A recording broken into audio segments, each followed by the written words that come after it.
So they'll be recorded, and we are working as we go to get closed captioning put for all of our videos and be put up on our YouTube channel.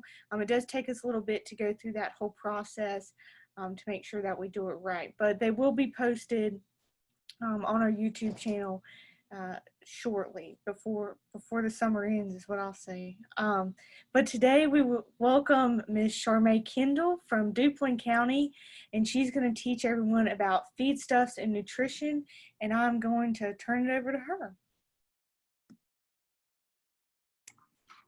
Thank you, Rachel. I want to thank everybody for joining us again today. I'm sure there are maybe some other things you'd rather be doing right now. We've got a lot of information on a PowerPoint here in a couple minutes to go through. I'm going to go through it pretty quickly, but if you have any questions, feel free to put it in the chat box, and maybe Rachel can kind of help me keep up with that. And also at the end, I will give you my email so that you can have this PowerPoint if you'd like. First of all, I'd like to, Rachel, if you could you bring poll 1 up, or do I have access to that? I created you the host, so I took away all of my access. Okay. All right, here we go. So first of all, I just want to know a little bit about who I'm talking to today. So hopefully you guys can see the poll. How many years experience do you have with Skillathon? I'm going to give you just a few seconds to vote if you are able.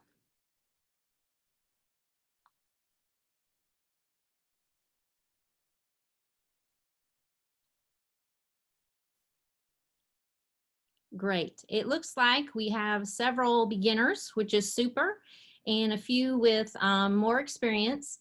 So what I will tell you today is, here's the results in case you were wondering. What I will tell you today is a lot of information. So if you're new to it, I don't want you to get discouraged. Just take in what you can. If you have some experience, hopefully we're going to refresh your memory a little bit, and hopefully we're going to refresh your memory a little bit and hopefully learn a few new things. So what we're going to start out with is I'm going to bring up a PowerPoint so you guys can walk through this with me. Give me just a second.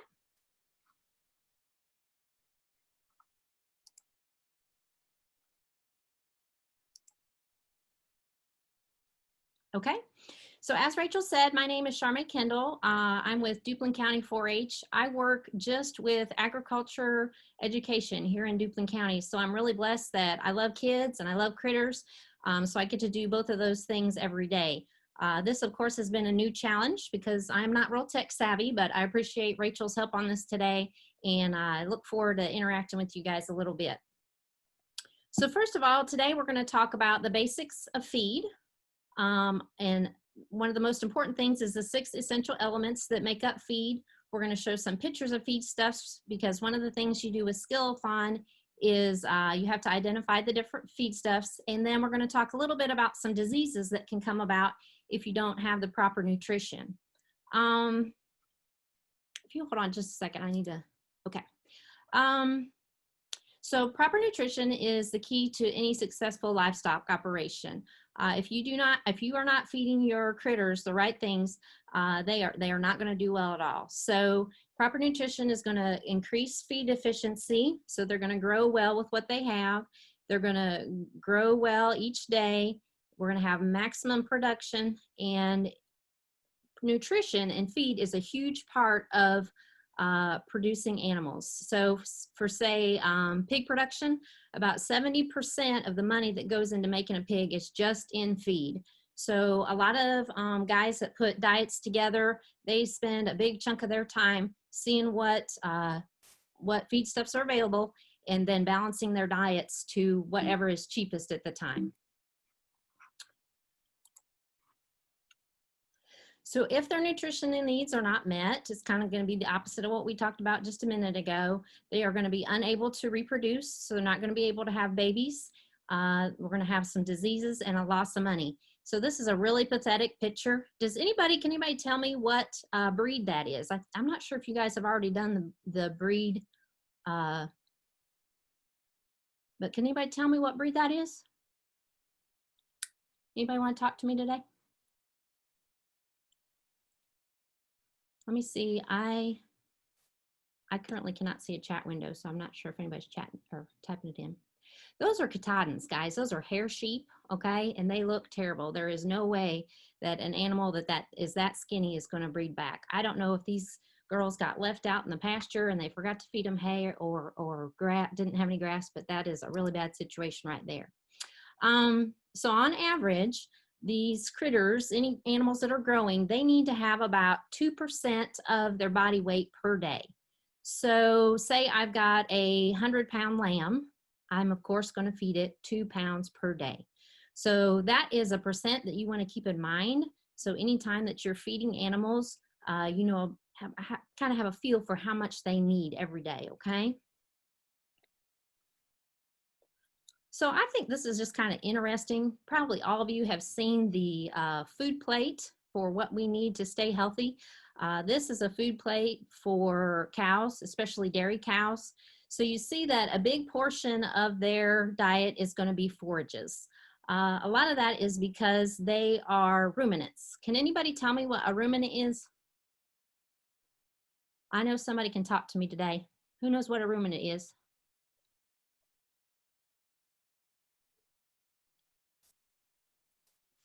Their body part, is it their body part? It has to do with a body part. Anybody else want to take a guess? What's a ruminant?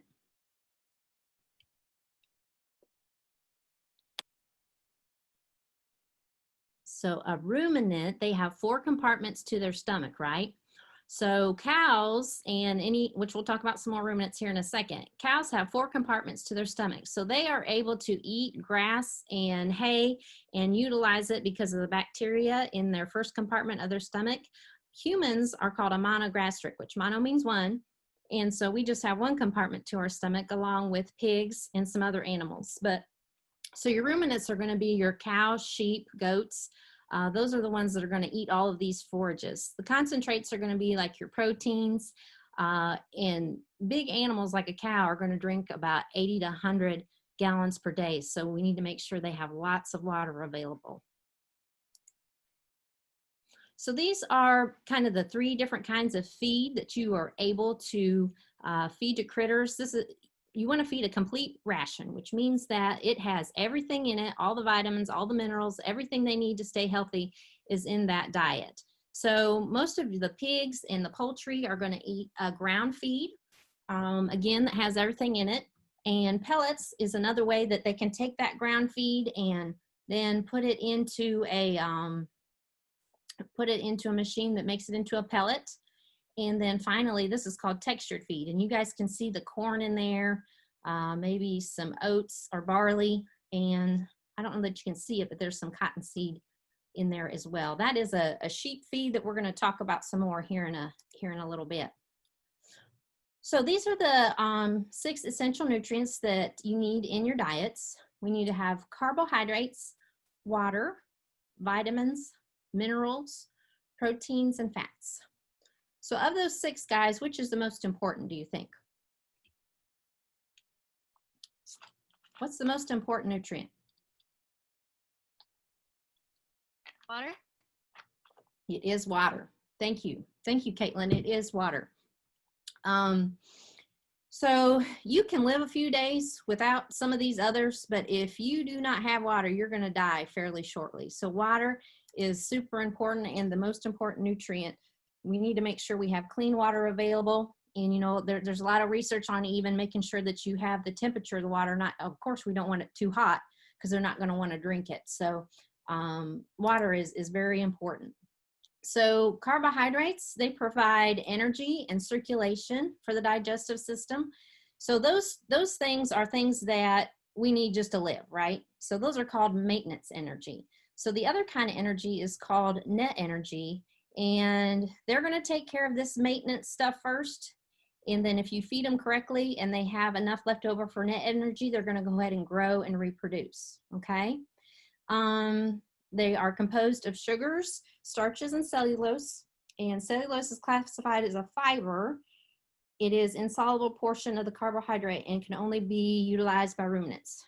So how many compartments do we say the ruminant has? How many compartments in their stomach?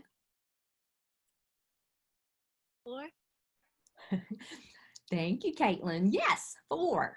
Those ruminants are the ones that can, like we said earlier, they're the ones that can digest the hays and the forages a lot better than the monogastrics. So here's some examples of carbohydrates.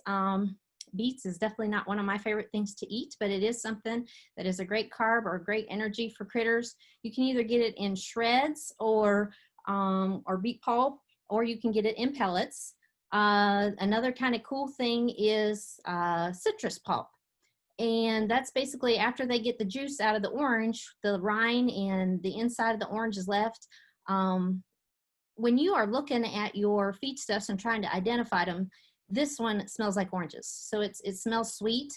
This one kind of smells sweet too, because beets kind of have a sweet smell to them. But this is one I can definitely tell that it's citrus pulp by the smell.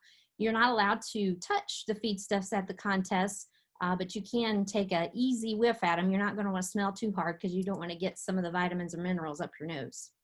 Here's some more carbs or energy sources. These are all corn products. So you can have straight ground corn.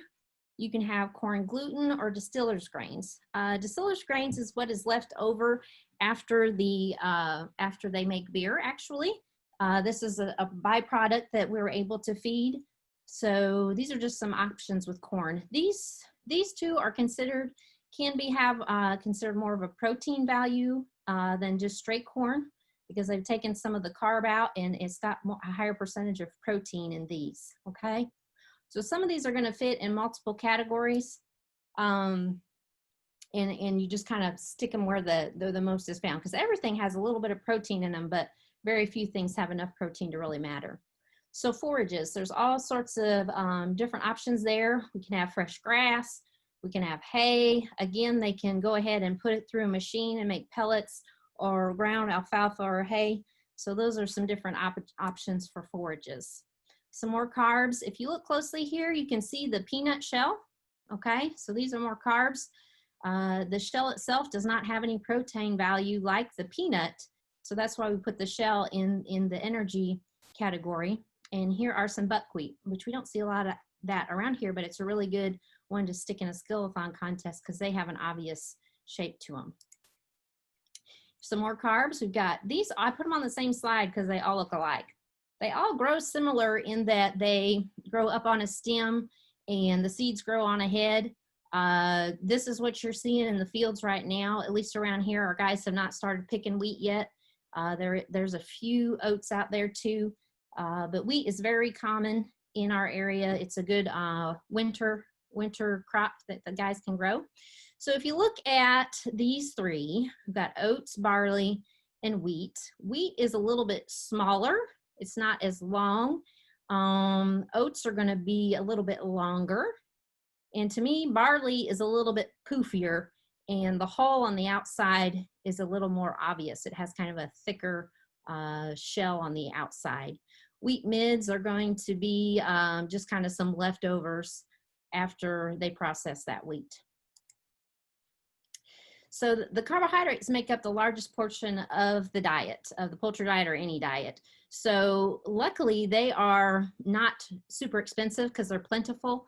But when you look at a diet, when you look at a feed, a big chunk of that is going to be some sort of carb, whether it be corn or any of those things we previously looked at. They're ultimately broken down by the digestive tract to glucose, and then the glucose is a source of energy for the body. So again, we keep talking about energy. It comes from those carbs. It serves as a major energy source. It provides a cheap source of energy to the diet.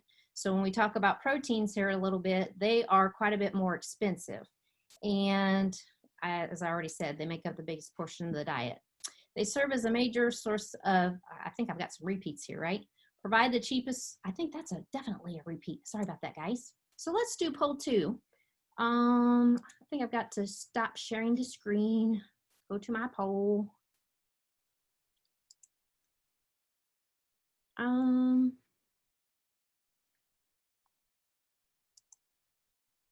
Just a second, guys. Here we go. Poll 2. So what % of an animal's body is recommended that we feed to them a day. So we talked about that 100-pound animal. What percent did we say we were going to feed that animal of their body weight every day? I'm going to give you just a second. And the second one says, what is the most important nutrient? Okay. I'm going to give you just a second.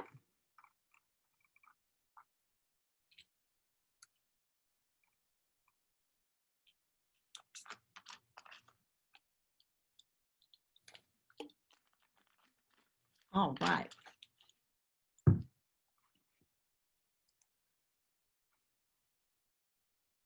Let's see what we've got. So you guys, almost everybody got it right. That's great. It's 2%. 2% of their body weight we're going to feed a day. So that 100-pound animal, we're going to feed them 2 pounds or 2%. And what is the most important nutrient? That one is water. Absolutely water, okay? So water is the most important nutrient. We'll look really, I don't think we need to worry too much about who voted on what. But good job. Thanks for paying attention on that, guys. So let me get back to my PowerPoint. Unfortunately, I got to go back and forth. There's probably a better way to do that, but we'll get through this. Okay, so let's go to fats. There's not a lot on fats. They are more expensive. And so as far as they provide energy, but carbohydrates are a cheaper source of energy. So that's why we don't add a lot of fat. But it does help with digestive health. It does decrease dust. So if you think of a hog barn or a poultry barn, a lot of times the guys will add just a little bit of dust, a little bit of grease or fat, just to keep the dust down in that feed, okay? It helps it from being so dusty. It does show to help in fertility, so helps them where they can reproduce. We said it's an energy source, and you can see anywhere from 0 to 8%, so not very much at all. They really don't need fat, but it's, like I said, a source of energy, just more expensive, okay? So we're going to move on to proteins. And every day, critters, including us, 3 to 5% of our proteins are rebuilt. So they're very important that we have a source of protein all the time. They are found in the highest percent in the muscle. Of course, our muscles are made all up of protein. So if you have critters that are not getting enough protein, they're going to have no body fat. So like those sheep that we saw on one of the first slides, slow growth rate, they're not converting their feed well, low birth weights, and low milk production, okay? So growing animals need about 16 to 18%. So many of you guys have livestock that your market lambs or hogs are growing, their protein is going to be 16 to 18%. If they're done growing, it's only going to be about 12%. So we've got a sow here nursing her piglets, and she is lactating. So those of you that do Skillathon, you know that lactating means giving milk. Any mammals that are giving milk, we call that lactation. So she also is going to need a higher percent of protein. And we're going to want, we said 2%. This sow, we're going to feed her all she wants because she's feeding these 12 to 14 babies. She needs all the feed she could get. So she's easily going to go through 12 pounds a day, up to 20 pounds. So here's some examples of proteins. We've got soybeans, and a soybean grows in a pod, just like a pea. And if you break that down, you can break it down into soybean meal. Soy hulls is actually the outer part of the soybean, and I should have put that, that is actually a carb. So this hulls, there's no protein value in it. The protein is inside that seed. Peanuts, hopefully we all know that peanuts grow underground, and the seed itself, we saw the shell earlier, the seed itself is a really good source of protein. Another source of protein is bone and poultry meal.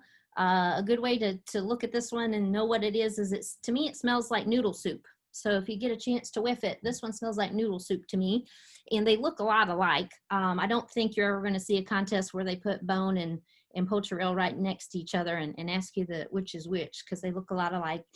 Another option would be blood meal. It's going to be really dark, almost black. Might have a tint of red to it, but it's pretty black. So when they slaughter all these animals, they've got a lot of blood left over that they dry out, and then this is a really good protein source that we can feed back to our critters. If anybody's seen a beautiful cottonseed field, that's what we've got here. The seed is inside the bowl there, and the seed itself is what has the protein in it. Now, I cannot imagine chewing on these cotton seeds, but cattle and sheep, actually, it may take them a couple days to get used to it. Once they get a few bites of it, they really like cotton seeds. So some of the guys will feed this as a protein source. The gin trash is just a carb source, so this is just going to be leftovers, not the seed, but the leftovers is another energy source that can come from cotton. So I just wanted to throw this in here. Urea is an organic compound. It doesn't really fit into any of the other sections, but the bacteria in the ruminants, so in the cows and the sheep, they're able to convert the urea to protein. So a lot of times people kind of put it in the protein category because it eventually turns into a protein. So that's another source of protein for the ruminants. Amino acids are the building blocks of proteins. This is a really good Skillathon question. If it weren't for amino acids, we would not have the proteins. So there's 26 of them, and they are classified in either essential or non-essential. And most animals can synthesize the non-essential amino acids. The essential amino acids must be supplied in diets of the ruminants, okay? These are them. I'm not going to take time to talk about them, but there are 10 of them. Those are the 10 amino acids. And they are kind of hard to identify. Like both of these that I've got up here are white. But if you see a white object, there's a chance that it might be an amino acid, one of those 10 that we saw earlier. One option that farmers have is to have mineral and vitamin either blocks or tubs. A lot of times the tubs are going to be protein tubs. So especially cattle or anything grazing, this is a nice option for them to have out in their pastures. They may not want the expense of feeding feed every day or the labor of feeding every day. So they're able to put these out in the pasture, and they're just able to lick or eat on it anytime they want to, and free choice. So let me get out of here. Let's go try to do another poll. Just a second.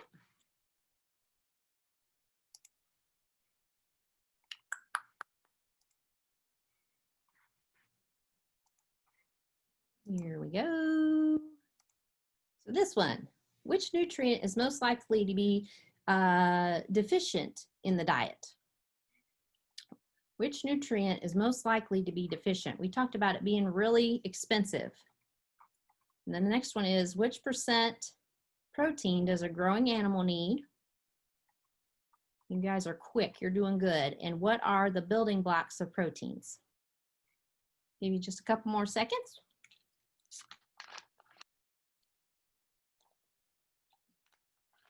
You guys are paying attention, I appreciate it.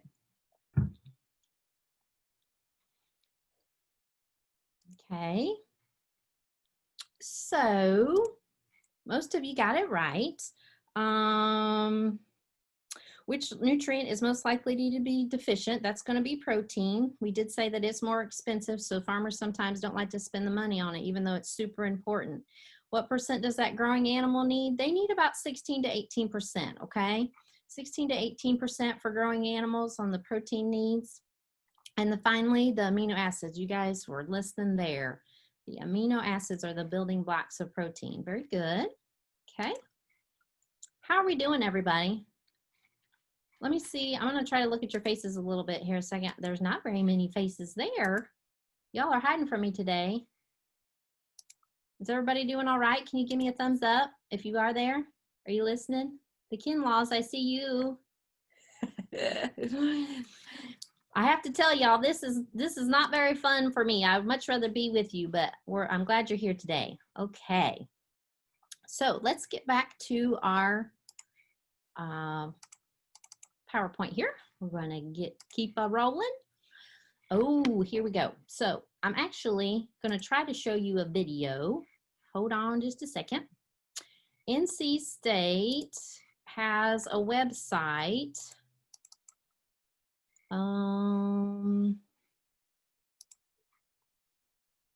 Somebody tell me, can you see the NC State website right now? Somebody's gonna have to talk to me because I can't see the chat box.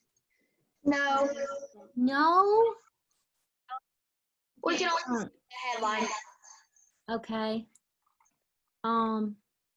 Rachel, are you there? Do you have any suggestions for me? Rachel, are you there? Oh, here we go. Now can you see it? Yeah. Yay! Thank you. Thank you for your patience. So if you go to, NC State has a lot of different web pages, but this one is feed milling. NC State is one of the few universities in the United States that you can get a degree in making feed. And they have on this website, you can do a virtual tour. So you can go to one of these other spots over here and hit the button where you are in the feed mill, and it shows you what they're doing at the time. I am just going to hit the pellet mill just because I think it's one of the more interesting ones, and we're going to watch it. And it has little bullets that tell us what's going on at the time. So I'm going to try to read those because they don't really talk in it, but we're going to see how this goes, okay? So this is the pellet feed mill. The mash feed is sent through a conditioner that adds steam to the feed and temperature and moisture. So then it is a conditioned feed that enters the pellet mill where the pellets are formed. Then it goes downstairs and the hot pellets are cut off in the pellet die and fall into a cooler that have heat and moisture removed. So there you can see the pellets.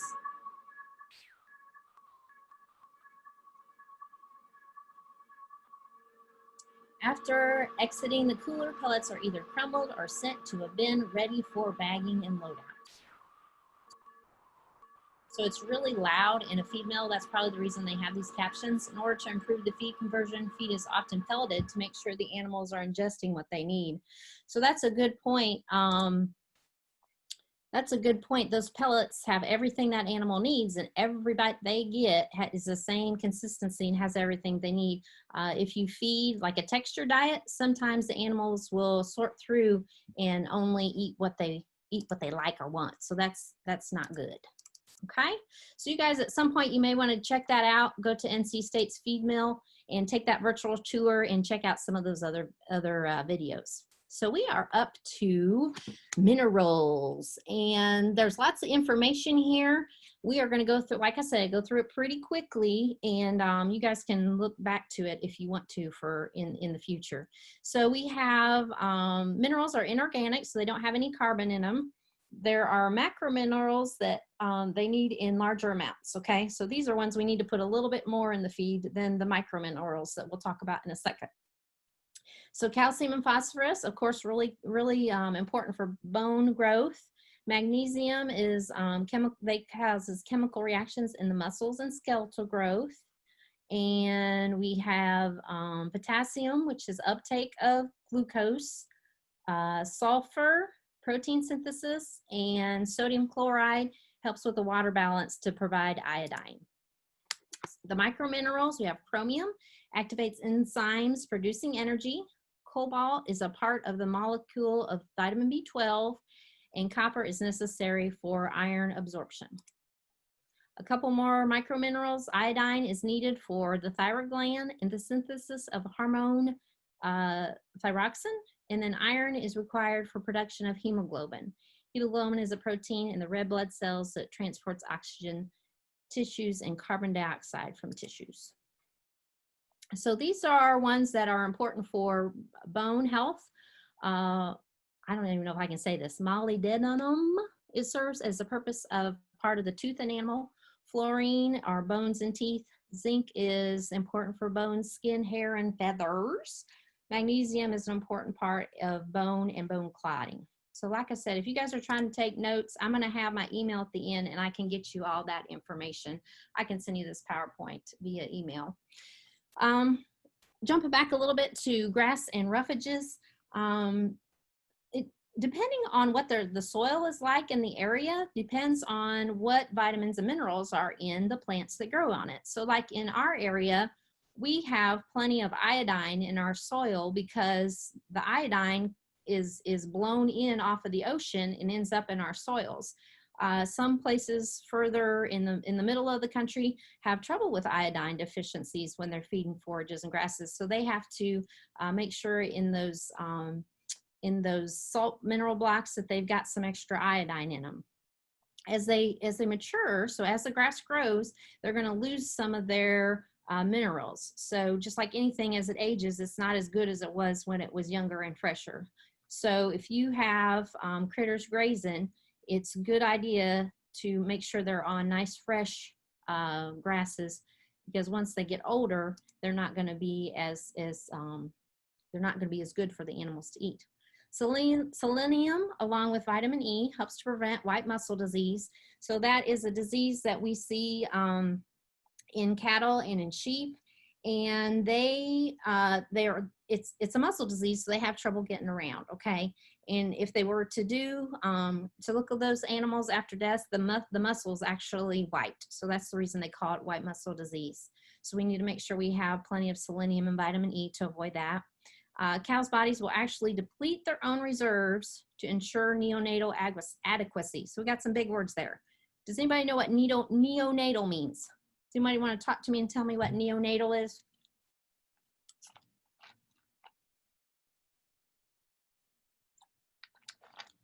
And I'm sorry, I can't see the chat box from here, so you're gonna have to talk to me. So neonatal means having a baby. You got a baby inside, right? So if you hear of neonatal care, that's when the babies are born early. So what this basically means is when mama is carrying a baby, she is going to deplete her vitamins and minerals and give it to the baby. And so she is going to run out of vitamin and minerals before the baby does. But if you have a baby that's born and you know that there's problems with that baby as far as vitamins and minerals, you better look at mama, because she's definitely going to have the same problems. There are some minerals that if you give too much of, it can cause death. Selenium, there's that molybdenum, I can't say that word, and copper especially is toxic to sheep. They're very sensitive to copper. I've got a couple of my Duplin kids on here before right now, so they've heard this story, but we have chickens and sheep. We actually don't have any chickens right now, but a few years ago, we left for vacation and the chicken door got left open and the sheep got up into the chicken coop. Well, we got home, we had a couple dead sheep because the sheep had eaten the chicken food. So you have to be very careful not to feed any other feed to the sheep. They only can have sheep feed because the copper amounts in the other feeds are too much for them. So here are some minerals. Copper sulfate is going to be like a blue color, and copper itself is a green color, okay? Zinc oxide is going to be black, and iron, just like if you have a well and you've got an orange sink, if you got a white sink that has orange rings around it, that's that iron, okay? Salt's an easy one. Hopefully you can recognize it. Limestone is basically ground up. Why in the world would we eat limestone? Anybody want to tell me why we give critters limestone? Matthew Mobley, I think I saw you were on here. Matthew Mobley, why do we give them limestone?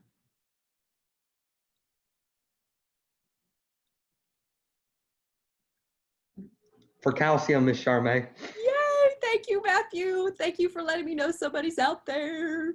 For calcium, that is right. So, especially chickens, which is why I'm picking on Matthew, because he's got chickens. For their egg production in the shell, they need that extra calcium. But yeah, that limestone has a lot of calcium, so that's what we feed it for. Phosphate is another one. That one's kind of mostly brown with a little bit of white color to it. Phosphate is an enzyme, and it makes phosphorus available. Now, I've got phytase here. I think I'm actually supposed to have phytase there instead of phosphate. I'm sorry about that. This should say phytase. Phytase is an enzyme, and it makes phosphorus available. So there's some things that we feed, enzymes that make other vitamins and minerals more available to the animal. So phytase is what we feed. This is an enzyme that makes phosphorus more available. This is potassium chlorinate, and I always tell my kids P for pink. This one always has a little bit of a pink color to it. So vitamins are organic. We've got two different types. We have fat-soluble and water-soluble vitamins.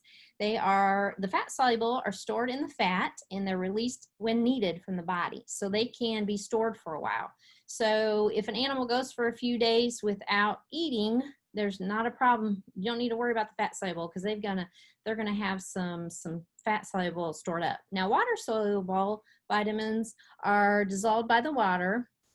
As the water passes through the body, it carries out the water-soluble vitamins. Thus, they need these vitamins consumed every day, especially from the monogastrics, okay? So those single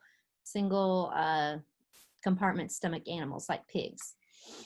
So some fat-soluble examples are vitamin A. It helps maintain internal and external linings for healthy reproductive growth.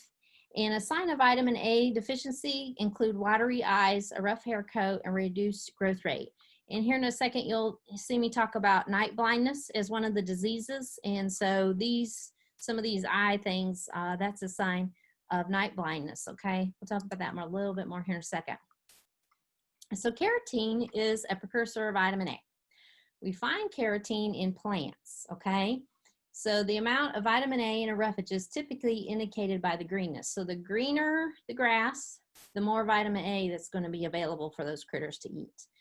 It's most vitamin A deficiency is most common in cattle, and that is because they're the ones out there eating the grasses and probably not getting another feed and maybe not getting a mineral tub. So that's why if they're not getting good green grasses, they're going to have a vitamin A deficiency.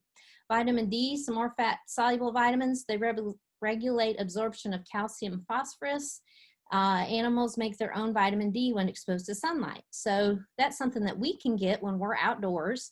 The critters that run into problems with vitamin D, of course, are going to be hogs that are inside. Any animals that aren't out in the sunlight, they're going to need some extra vitamin D, okay? Vitamin E promotes good health. As far as a lack of vitamin E, it causes a failure of the reproductive system, and alfalfa is actually a good source of vitamin E. Vitamin K is important for blood clotting. So if you have a critter that gets cut and it just keeps bleeding, it's probably got a vitamin K problem. Some water-soluble vitamins, some of them are B vitamins, and they're classified into two groups. The first group is thiamine, riboflavin, niacin, and pantothenic acid. They are involved in the release of energy from feed nutrients. The B vitamins include folic acid and B12, and they control the formation of red blood cells. Another water-soluble vitamin is vitamin C, and it's synthesized in the animal tissues, so it's not something that we need to worry about. We don't need to worry about feeding vitamin C too much to livestock. Here are some options with vitamins. Riboflavin, which is normally like a yellow color, and so is vitamin A, and vitamin E is normally going to be a white color. The vitamins can get a little tricky because they can be different colors in different sets, but I'm trying to get rid, hold on, y'all. Let me get you another poll, see if you're awake. Are we on poll 3 or are we on poll 4? Oh, I think we already did that one. Let's try 4. Which of these minerals is used in bone growth? And remember, you can do multiple answers. So which of those minerals are used in bone growth? And then the second one is, what is the most common vitamin deficiency in cattle? Y'all are with it. You're listening. Woohoo. Give you a couple more seconds. Get a swig of my sun drop.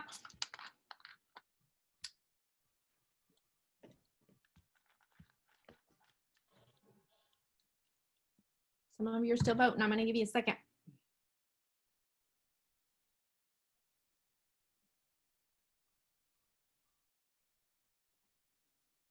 Okay, I think you're for the most part done. Which of these, let me show you the results. Which of these are used in bone growth? It's actually all of them. We need all of those, or at least all of them contribute to bone growth. So if you checked all those, you are right on the money. What is the most common vitamin deficiency in cattle? And you guys are right, it is A.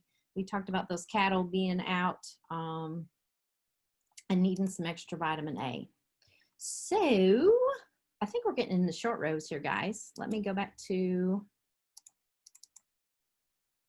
our PowerPoint here. So here are some diseases. I think this gets kind of interesting.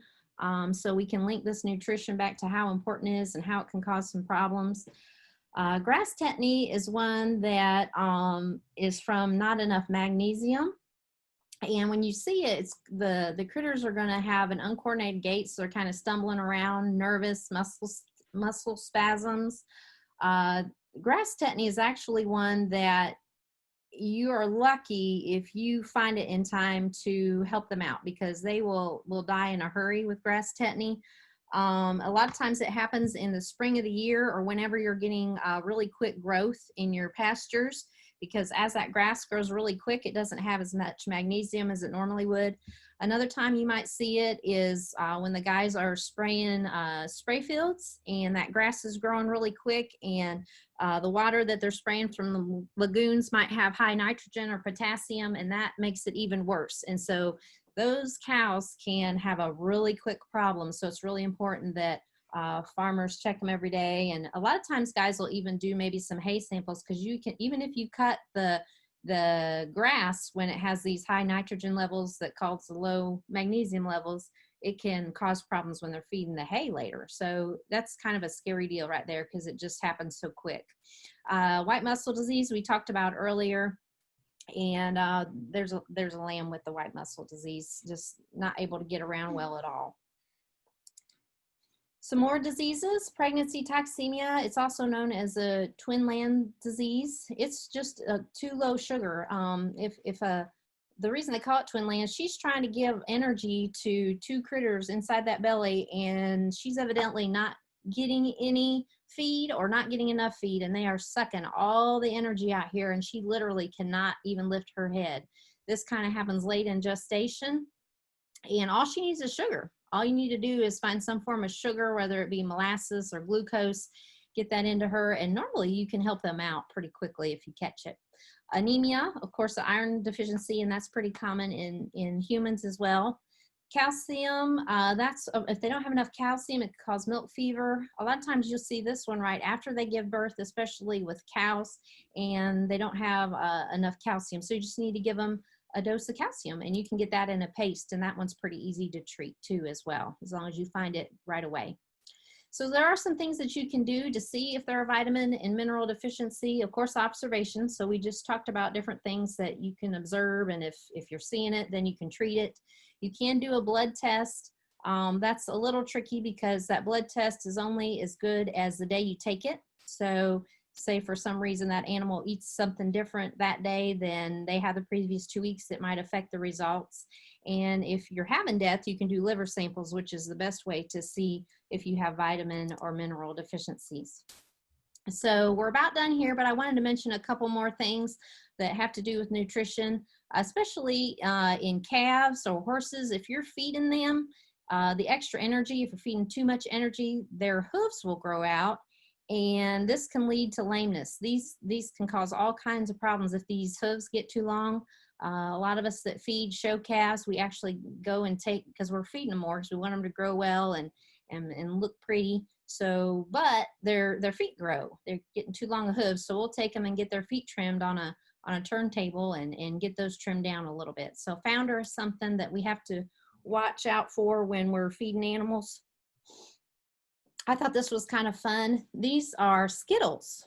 One thing that farmers are able to do is to take feed waste or human waste and use it for feed. So it's things that normally would end up in the landfill because either there was something wrong with that food coloring, or for some reason they couldn't use it, or they're outdated, and we feed it to the animals. So things like breads and cereals and pastas, even like the oil that you deep fry your French fries in, they can use that oil and add it to feed.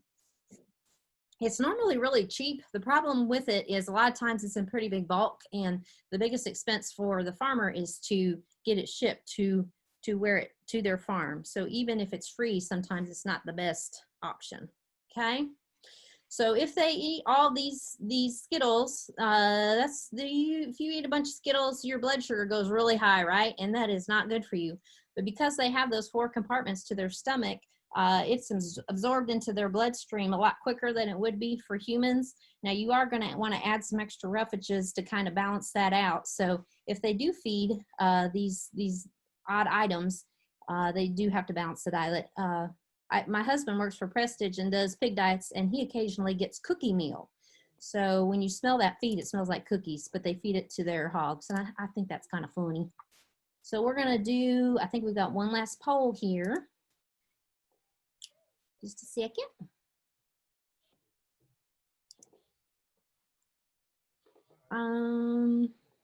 Y'all, did I have that poll up that whole time? Was it up?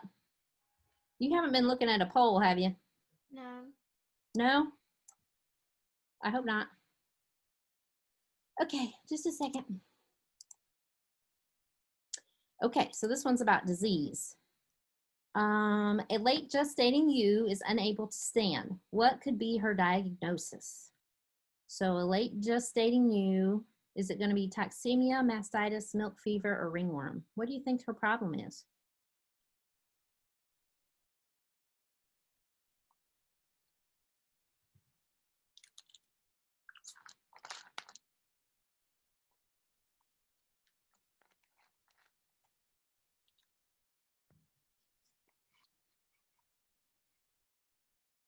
Okay, let's see what we got here.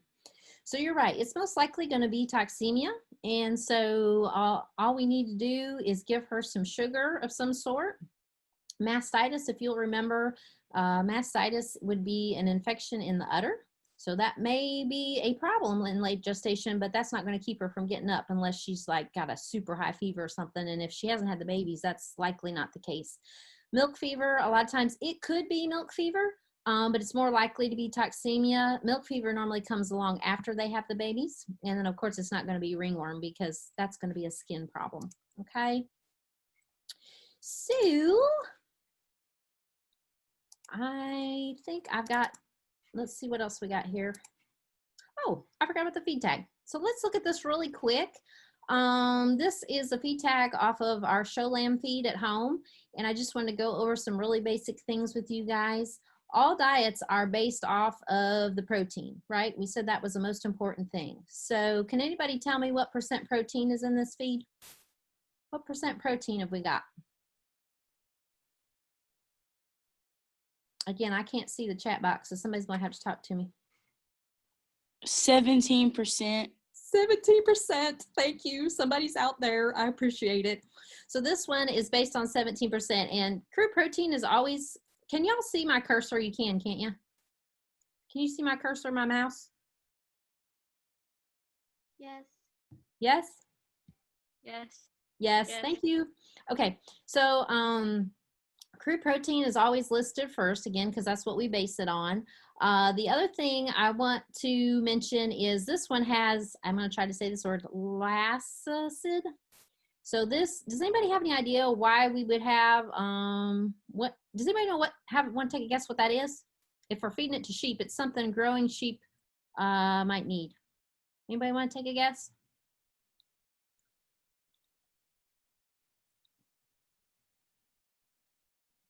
Maybe not. I'm going to show you another slide really quick. So goats and sheep are really susceptible to, it's called coccidiosis. So they are a protozoa that are found in the small intestine, and they feed off of the small intestine and basically destroy it and make it so that those animals are no longer able to transport fluids or nutrients. And so they get diarrhea, they get dehydrated, and they get sick and can die in a hurry. So a lot of times what guys will do is if they've got growing animals, because that's what it affects is the babies for the most, goats and sheep, they'll put a little bit, we call this a coccidiostat. So it's going to kill those coccidia bugs, and they'll just leave that in their feed so they don't have to worry about it. So that's what that is. And some other things that I want to mention is, you know, when we saw that picture, I told you I was going to talk more about that textured feed later. You could see the steam flakes in there.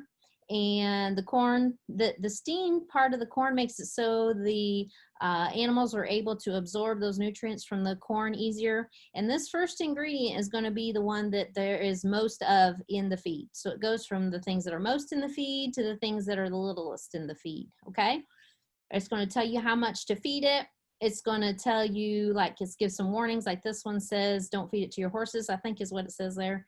And if we had any drugs in that feed, it would tell you what the withdrawal period is. So just like if you give a shot of penicillin or something to your animals, most of you know that we need to wait a certain amount of time to pass so that that penicillin is absorbed by the body and not in the meat, and is through the body basically. And so when we're eating our pork chops, it doesn't have penicillin in it. Well, it's the same way if we've got a medication in our feed. If it is a medication that sticks around or going to affect the quality assurance of that meat, we're going to make sure that we have that time pass before we take that animal to the market. So that's what I have for you today.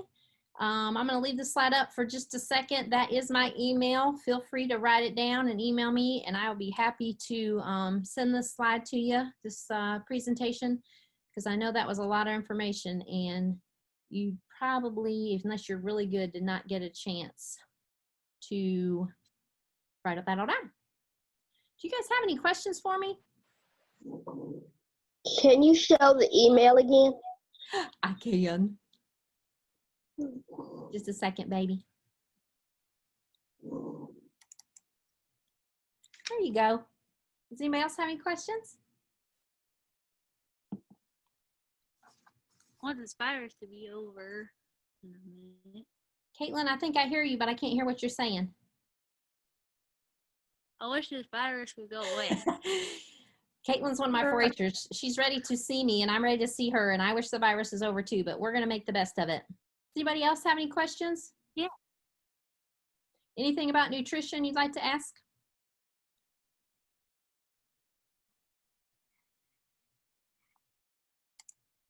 Did you get that email, honey? Yes, ma'am, I got it. Thank you. Hey, great. What have you got growing there? Is that basil or something? Or mint? What's on your... I don't know. You don't know. You must be using your mom's account. Okay. Any other questions? Feel free to type in the chat box because I can see it now.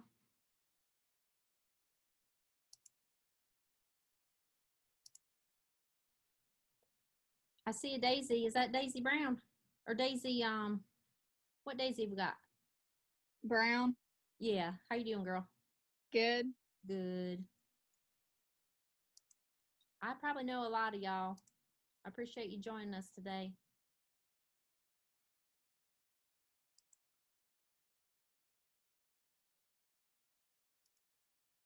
Rachel, I think they've had